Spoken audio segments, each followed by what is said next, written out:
Pour être en bonne santé, le pigeon a besoin d'air, de soleil, d'eau, de nourriture, d'un sol propre et sec, et d'une ambiance favorable dans son pigeonnier.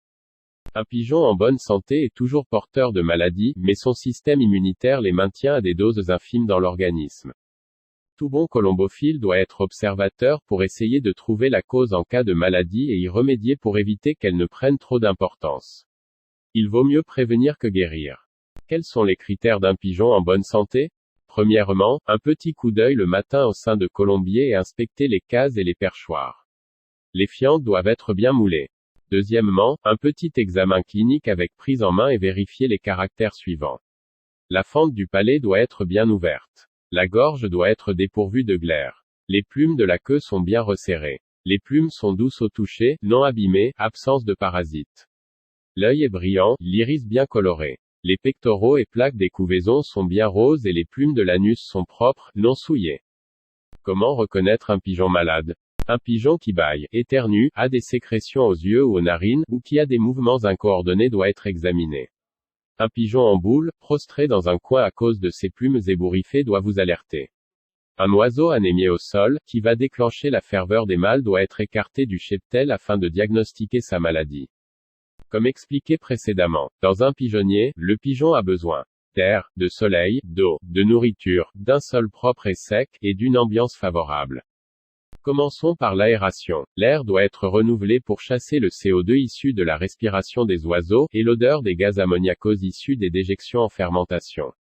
Certains colombophiles pratiquent le courant d'air pour aérer. De plus, cela permet d'éliminer les poussières contenantes des germes contaminants.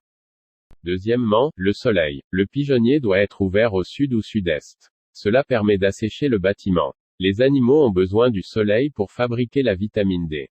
Troisièmement, l'eau. L'eau de boisson est la première cause de contamination. Après le bain, jetez rapidement l'eau souillée pour ne pas qu'elle soit bue.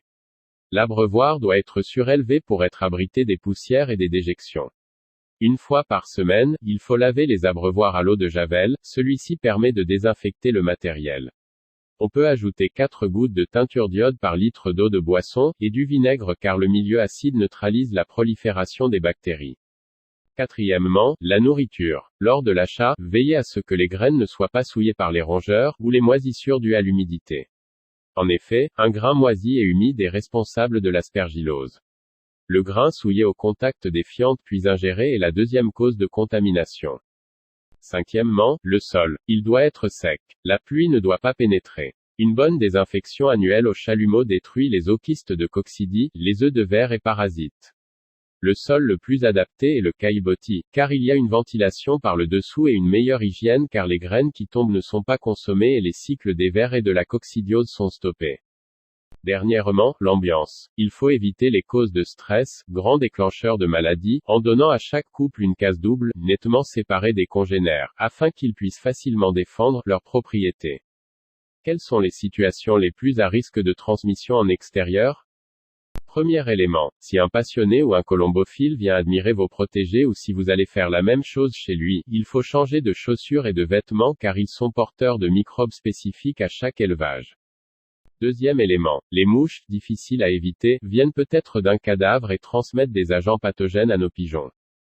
Troisième élément, les paniers de transport de pigeons doivent être désinfectés avant et après les concours ou les entraînements. Dernier élément, lors de l'acquisition de nouveaux pigeons, une quarantaine s'impose. Quelles sont les actions sanitaires à savoir faire par le colombophile?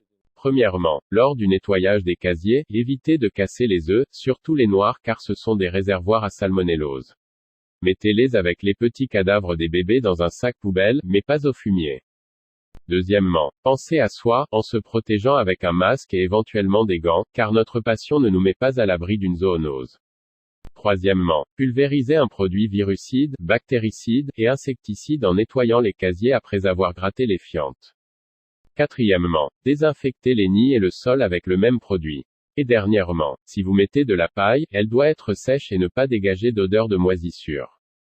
En plus d'une alimentation variée et équilibrée, apportez du sable et des petits cailloux, indispensables pour broyer les grains dans le gésier.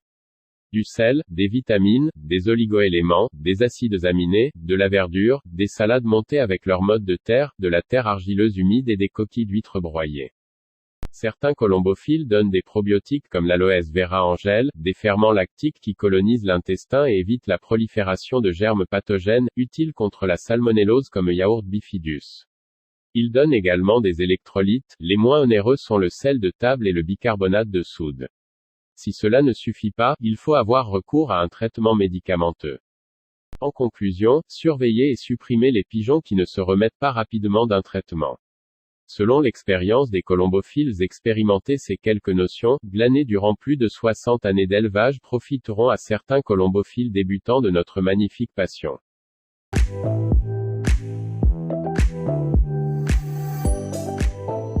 Si vous aimez cette vidéo, laissez un like et abonnez-vous à la chaîne YouTube, Le Portail de la Colombophilie, pour ne manquer aucune des nouvelles vidéos.